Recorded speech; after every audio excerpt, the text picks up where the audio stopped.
Boris Johnson's plan to break international law in a specific and limited way has sparked uproar in Brussels, but according to unearthed reports, the EU is also guilty of not respecting international agreements. The EU has renewed its threat of legal action against the UK over its plans to override parts of the Brexit deal on Northern Ireland. Maroš Šefčovič, the EU commissioner in charge of the implementation of last year's withdrawal agreement, claims teams in Brussels are studying all legal options on the table if the UK failed to back down. EU Commission President Ursula von der Leyen has set a deadline of the end of this month for the UK to scrap provisions in its internal market bill that would empower ministers to ignore the compromises aimed at preventing a hard border on the island of Ireland.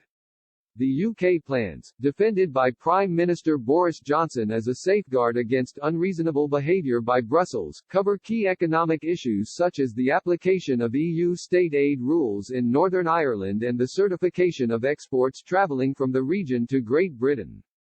Mr. Šefčovič said, "The bill as it currently stands violates the letter and the spirit of the withdrawal agreement."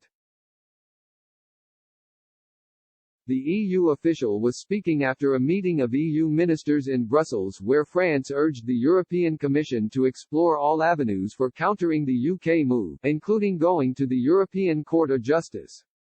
While it is true that if Mr. Johnson does not back down, Britain would essentially break international law, unearthed reports reveal how the EU is also guilty of not respecting international agreements. According to an NGO, International Lawyers and MEPs, in 2015, the bloc was acting illegally by funding unauthorized Palestinian buildings in areas placed under Israeli control by the Oslo Accords.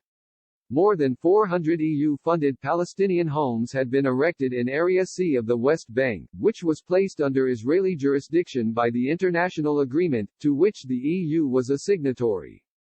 The Palestinian buildings, which have no Israeli permits, came at a cost of tens of millions of euros in public money, a proportion of which came from the British taxpayer. This raised concerns that the EU was using valuable resources to take sides in a foreign territorial dispute. The claims were said to be made by Regavim, a right-of-center Israeli NGO, which had closely been documenting the construction.